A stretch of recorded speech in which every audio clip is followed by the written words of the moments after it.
निरंजन पोद्दार जी हमारे साथ हैं, पॉलिटिकल एक्सपर्ट। निरंजन जी, बड़ी समस्या होती है जब हम ये कहते हैं कि सब भाईचारे से रहें, सब अपना त्योहार खुशी खुशी मनाएं, लेकिन फिर ये दो तरह की तस्वीरें दिखती हैं।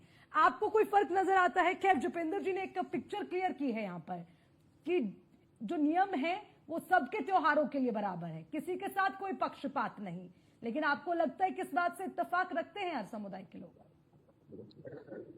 देखिए अर्चना जी, मैं शुरुआत करूंगा, किसी के लिए माँ वादी और किसी के लिए स्वादी।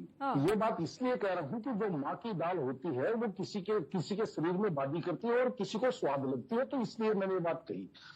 अब इसका अर्थ इस बात से, इसका परिप्रेक्ष्य इस बात से ये है कि अगर मान लीजिए शासन, हमारे यहाँ क्या कहा जाता है, एक होता है शासन। अगर आप स्व अनुशासन से कोई कार्य करते हैं, कोई उत्सव मनाते हैं, कोई अपना त्योहार मनाते हैं, तो वहां पे आपको अगर स्व अनुशासन है तो वहां पे फिर प्रशासन की मेरे हिसाब से इतनी ज्यादा पाबंदियां या इतनी ज्यादा सख्तियां नहीं होती।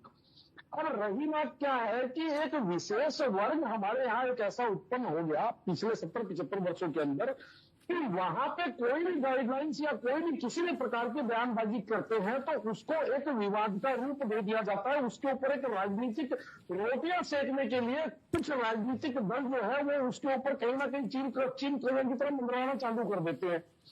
मैं उदाहरण के तौर पर 2-3 बातें आपसे कहना चाहता हूं। क्या आप मुझे एक बात बताइए, मैं दिल्ली का निवासी हूं और जब पिछले लगभग 8-10 वर्षों से हिंदुओं के लिए, सनातनियों के लिए सबसे बड़ा अगर कोई पर्व है, सबसे बड़ा कोई त्योहार है तो वो है दीपावली का त्योहार। क्या दीपावली के ऊपर सुप्रीम कोर्ट और दिल्ली की जो सरकारें हैं और शासन प्रशासन है वो क्या पटाखों पर रोक नहीं लगाता जो हमारी परंपराएं और हमारी आस्थाओं से जो चीज जुड़ी हुई है?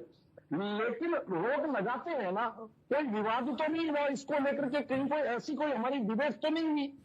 दूसरी तरफ जिस तरीके से आपने देखा होगा कि अभी कुंभ स्नान हुआ, पिछले भी सरकार ने गाइडलाइंस जारी करी समय समय पे, जैसे जैसे शासन प्रशासन की सुविधा, शासन प्रशासन की व्यवस्था थी उस हिसाब से वो गाइडलाइंस जारी कर रहे थे कि अभी आप रुक जाइए, 20 किलोमीटर दूर पहले रुक जाइए, अभी आप इस रास्ते से नहीं जाएंगे, उस पुल से नहीं जाएंगे।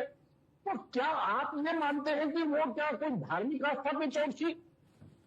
रही बात सीओ अनिल चौधरी जी की, तो आप एक बात बताइए कि अगर उनके हाथ में वहां की प्रशासनिक व्यवस्था और वहां के लोगों के जान माल की सुरक्षा अगर उनकी जिम्मेदारी है वहां पे, क्योंकि वो वहां पे क्षेत्राधिकारी है, तो अगर वहां पे कोई ऐसी दुर्घटना हो गई, क्योंकि हमारे यहाँ चीज और देखी जाती है कि आस्थाओं के साथ, परंपराओं के साथ एक अनियंत्रित प्रतिस्पर्धा शुरू हो जाती है, चाहे उसको आप कावड़ में भी ले लीजिए, चाहे उसको आप मोहर्रम में भी ले लीजिए, क्योंकि कावड़ में भी हम देखते हैं कि फला ग्रुप की अगर 20 फुट ऊंची कावड़ है तो मेरी कावड़ 30 फुट होनी चाहिए।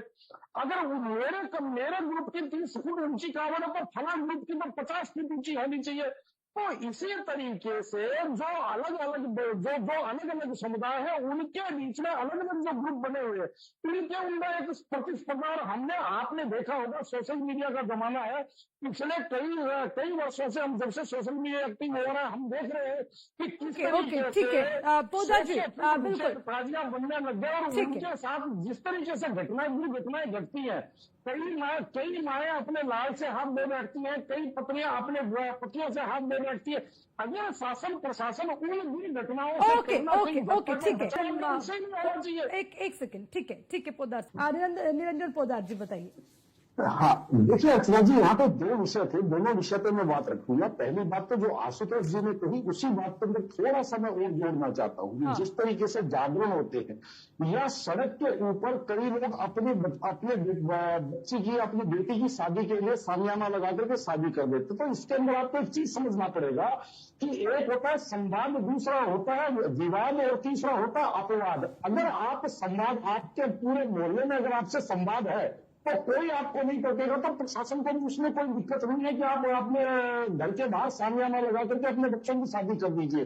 लेकिन जब वहां पे संवाद नहीं हो, विवाद उत्पन्न हो, तो निश्चित रूप से वहां पे आप ये समझ लीजिए कहीं ना कहीं समस्या उत्पन्न होगी। पहली बात। दूसरी बात, जो अभी नाजिम खान जी बार बार कांवड़ यात्रा की बात कर रहे थे, आपकी जानकारी के लिए मैं बता दूं, नाजिम खान जी भारत के अंदर सनातन धर्म में कांवड़ यात्रा वर्ष के अंदर 2 बार तो होती है। एक बार तो सावन के अंदर, वो सावन की शिवरात्रि है तब जल चढ़ता है, और एक बार जब महाशिवरात्रि का पर्व आता है तो उस समय तो सरकार कोई रोक नहीं लगाती, क्योंकि उस समय छुटपुट संख्या होती है। तो सरकार ये जो कांवड़ यात्राओं के लिए जो रोक लगाती है, ये उनकी संख्या बल के कारण लगाती है। तो इससे कोई कहीं कोई उत्पात ना हो, क्योंकि जब इतनी बड़ी संख्या में, आप एक चीज समझिए, जब जामा मस्जिद के बाहर नमाज होती है, उनकी नमाज होती है, तो उस टाइम 2 लाख 4 लाख आदमी लगते हैं, तो उस टाइम सरकार वो शासन प्रशासन सड़कें बंद कर देता है, उस समय भी ट्रैफिक डाइवर्ट कर देता है। उस समय तो कोई ये बात नहीं कहता कि ये एक विशेष लोगों को आप विशेष।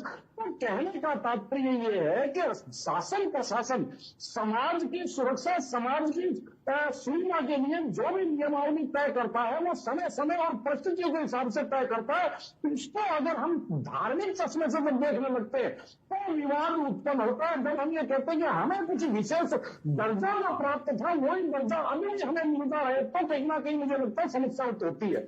ठीक है।